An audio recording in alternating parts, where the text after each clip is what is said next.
Untuk teman-teman yang ingin mempromosikan bisnisnya atau mendukung YouTube ini, bisa menghubungi nomor gua yang ada di kolom deskripsi. Saat ini, dengan kehadiran Palacios, maka tugas Inter adalah mencari pelabuhan baru bagi Korea. Salah satu cara yang mungkin ditempuh adalah melepasnya dengan cara free transfer dan merelakan membayar pesangon setengah gajinya di tahun ini.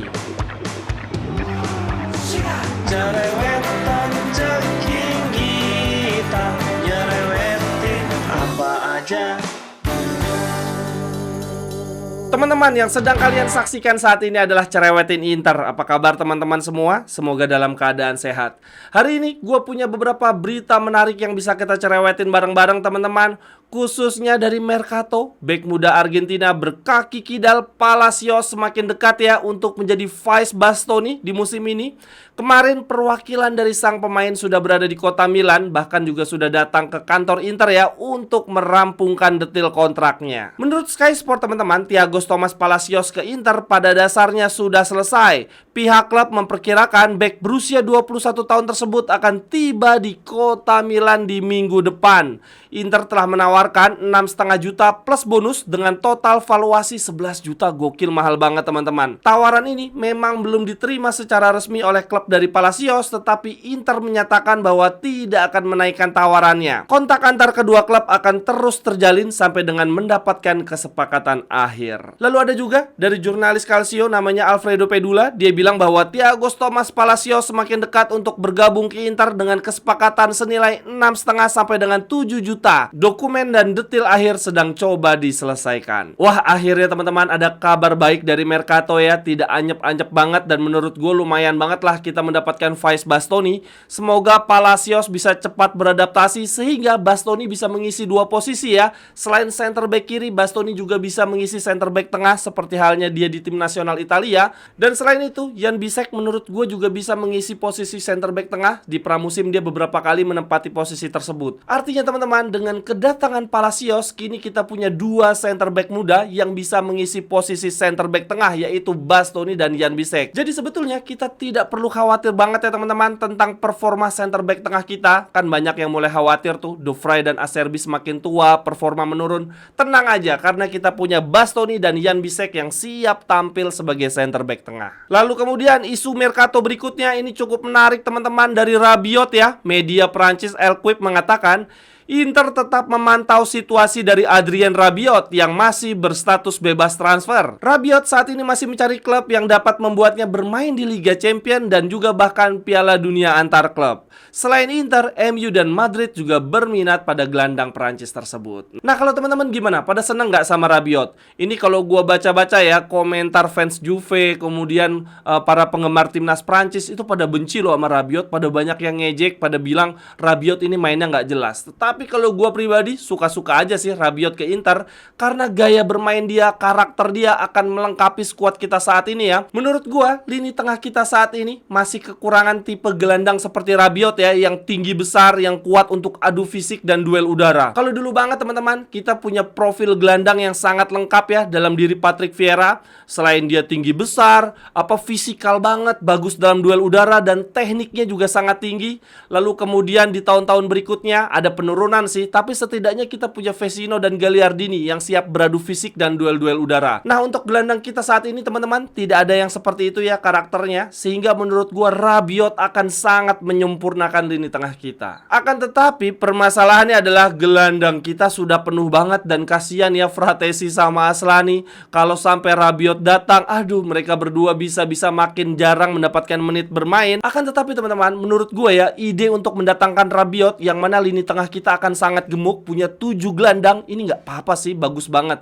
Ya udahlah, lini depan kita ngalah ya, nggak perlu ada 5 striker, cukup 4 aja. Karena nanti Mkhitaryan dan Zelinski bisa juga ya didorong untuk menjadi second striker. Jadi kita punya 7 gelandang yang mana 2 diantaranya bisa bermain sebagai second striker. Win-win solution. Lalu teman-teman, yang jadi pertanyaan, kalau kita akhirnya hanya menggunakan 4 striker, siapa nih yang akan dibuang? Apakah Arnautovic atau Korea? Atau kita bisa membuang dua-duanya, kemudian membeli 1 striker baru lagi? lagi. Nah, kalau dari perkembangan berita terakhir teman-teman, sepertinya yang lebih mudah untuk dilepas adalah Korea ya. Inter sangat kesulitan untuk melepas Arnaud Taufik nih. Selain usianya tua, gampang cedera, dan gaji dia terlalu tinggi, sehingga rasa-rasanya lebih mudah untuk mencari klub baru untuk Korea. Kemarin pun setelah pertandingan lawan Genoa, pelatihnya Genoa ya, Gilardino pun mengakui bahwa dia lebih tertarik untuk merekrut Korea dibandingkan Arnaud Taufik. Nah, ini juga ada kabar bahwa Inter sedang menawarkan Korea ke Roma karena Roma akan kehilangan Dybala. Media FC Internews mengatakan Joaquin Korea telah ditawarkan ke Roma. Agennya yakin bahwa ini adalah solusi yang paling baik bagi sang penyerang karena Daniel De Rossi sangat mengemari karakter dari Korea, dan Roma mungkin akan membutuhkan penyerang baru jika Paulo Dybala meninggalkan klub. Dybala sendiri teman-teman dikatakan sudah semakin dekat, bahkan ada yang bilang sudah done deal juga ya dengan klub Arab Saudi Al-Qadsiah.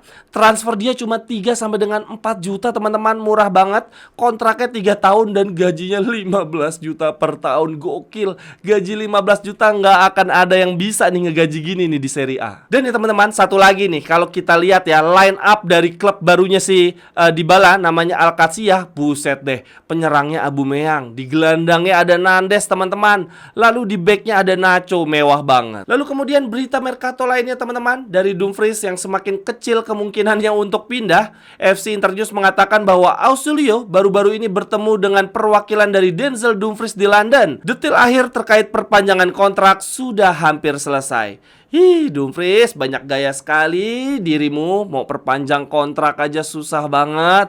Dan gue sih sebetulnya berharap Dumfries dijual, lalu kita bisa mencari wingback kanan yang lebih skillful ya, yang bisa dribble dan punya crossing-crossing bagus. Lalu kemudian berita berikutnya lagi teman-teman, terkait Jan Sommer yang baru saja pensiun. Ini FC Internews membuat ulasan singkat ya, mereka bilang begini: Jan Sommer telah meninggalkan tim nasional Swiss dan oleh karena itu dia akan mendedikasikan akhir karirnya hanya untuk Inter. Kontrak sang kiper akan berakhir pada tahun 2025 dan Inter punya opsi untuk memperpanjang kontraknya selama 1 tahun lagi. Hanya saja apabila memperpanjang kontrak, Sommer harus menerima peran barunya sebagai kiper kedua karena Inter akan menyerahkan kiper utama kepada Josep Martinez yang telah dipersiapkan sepenuhnya oleh Inter di musim ini. Nah, kalau menurut teman-teman gimana nih? Ketika Jan Sommer kontraknya habis, apakah sebaiknya kita lepas aja atau kita perpanjang? Gua kok agak ragu ya Josep Martinez akan siap menjadi kiper utama kita. Jangan-jangan di musim depan Josep Martinez tetap akan menjadi kiper kedua, lalu kemudian kita akan tetap mencari kiper pertama untuk menggantikan Sommer. Teman-teman yang ingin membeli jersey atau pernak-pernik sepak bola lainnya, linknya ada di kolom deskripsi ya. Terima kasih. Lalu kemudian berikutnya lagi teman-teman, masih dari media FC Internews, mereka memberitakan secara singkat ya tentang kekecewaan Inzaghi di Mercato Inter musim ini teman-teman. Mereka bilang begini: Inzaghi telah meminta striker kelima yang siap dipakai dan juga bek kiri yang berpengalaman, bukan hanya sekedar pemain muda yang minim jam terbang. Sebelumnya ada opsi profil yaitu Hermoso yang sangat sempurna berdasarkan usia dan pengalaman, walaupun Inter mungkin mustahil merekrutnya dari sisi gaji dan komisi agen. Lalu ada Ricardo Rodriguez yang dianggap terlalu tua tetapi masih bisa menjadi starter bersama Swiss yang tampil bagus di Euro 2024. Saat ini dengan kehadiran Palacios, maka tugas Inter adalah mencari pelabuhan baru bagi Korea. Salah satu cara yang mungkin ditempuh adalah melepasnya dengan cara free transfer dan merelakan membayar pesangon setengah gajinya di tahun ini. Bila hal ini dapat dilakukan, maka Inter dapat segera mencari striker nomor 5. Selain itu, FC Internews juga menuliskan di sini teman-teman bahwa agen Chiesa dan Dybala pernah menawarkan jasa kliennya ke Inter, tetapi Inter tidak bisa bergerak karena stok striker masih melimpah. Ya, semoga ya Korea bisa segera terjual sehingga kita bisa cari striker nomor 5. Dan kalaupun akhirnya Korea nggak kejual, menurut gue udahlah kita ambil Rabiot aja ya teman-teman, sehingga Zelinski ataupun Mkhitaryan bisa jadi second striker. Kemudian yang terakhir untuk cerewetin Inter hari ini, gue mau bacain cerewetan dari member. Bagi teman-teman yang cerewetannya mau gue bacain, langsung saja bergabung di membership ya. Join membership Rp10.000 per bulan, teman-teman bisa sekaligus mendukung channel ini. Oh ya teman-teman, sekarang gue sudah mulai rutin ya membuat konten-konten pendek tentang Inter, tentang Serie A di Instagram maupun di TikTok. Silakan teman-teman follow Instagram dan TikTok gue @cekinggita. Dan bagi teman-teman yang mau mengundang gue untuk bikin konten-konten pendek di kota teman-teman, bisa ya, silakan undang gue. Di konten tersebut teman-teman bisa sekaligus untuk promosi produk atau bisnis teman-teman. Oke, cerewetan yang pertama dari GSD 1883, dia bilang begini: Masih belum panas, slow bang. Cara mainnya udah keren banget. Tinggal hasil akhir saja, tidak menggambarkan pertandingan. Keseluruhannya sudah oke. Setuju sih, tapi tetap lini belakang menurut gua harus lebih solid ya. Kita kemarin terlalu mudah kebobolan, terlalu mudah dibongkar oleh Genoa. Lalu kemudian cerewetan berikutnya ada dari Rezal Fajri. Dia bilang begini: masih was-was di lini depan, belum dapat pemain yang bisa dribble, bisa mengacau konsentrasi lawan kalau udah mentok. Tapi ya sudahlah, apapun yang terjadi, Inter per sempre. Aduh, siapa nih striker yang bisa dribble, yang bisa buka ruang ya, yang kreatif, yang bisa kita rekrut. Dan jangan sampai juga ya teman-teman, gua khawatir nih, kita nanti udah jual Arnautovic dan Korea, tahu-tahu tidak ada striker yang cocok di pasaran, tidak ada striker yang bisa kita beli. Kalau udah kayak gini, apes banget kita. Lalu kemudian yang berikutnya ada dari Interisti 20, dia bilang begini: bukan hanya sulit, ini lebih mustahil dari ayam tumbuh gigi. Korea dan Arnautovic mintanya klub seperti Barca, Madrid, dan City yang mau merekrut mereka. Makanya semua tawaran mereka tolak. Aduh, sudahlah, terima aja di musim ini mereka berdua akan jadi bagian dari skuad Inter. Iya nih, feeling-feeling gue juga bisa-bisa kita akan stuck di Arnautovic dan Korea. Ya, kalaupun akhirnya mereka berdua bertahan ya, setidaknya sampai dengan bursa transfer musim dingin. Semoga Arnautovic dan Korea bisa perform ya. Siapa tahu kan Arnautovic tiba-tiba menemukan ketajamannya kembali seperti ketika dia di Bolonya. Dan begitu juga dengan Korea ya. Semoga dia bisa menemukan kepercayaan dirinya lagi, walaupun kemungkinan kecil. Tapi ya gue tetap berharap Korea bisa menari tenggo lagi seperti ketika di Lazio. Dan kemudian yang terakhir ada dari Bon Pieri. Dia bilang begini: Oktri harusnya udah keluarin uang 63,5 juta euro. Tebus Fratesi 29, Augusto 13, Arnautovic 8, kemudian beli JM siapa? Joe Mario. Josep Martinez 13,5 juta. Lalu pendapatan baru 7,3 juta dari Oristanio 4, Zanotti 2,5, Carboni 500 dan Iliev 300. Jadi sebetulnya neraca Inter lagi rugi 56 juta. Gimana mau belanja? Betul juga ya, Inter memang saat ini seakan-akan tidak belanja. Tapi ternyata di satu sisi sebetulnya kita keluar uang banyak juga ya di musim ini. Gara-gara di musim lalu kita banyak ngerekrut pemain dengan pinjaman plus tebus. Nah di musim ini nih saatnya kita menebus-nebus pemain tersebut. Sekian dulu untuk cerewetin Inter hari ini teman-teman. Silahkan tuliskan pendapat teman-teman di kolom komentar. Sampai ketemu di cerewetan-cerewetan berikutnya. Bye-bye.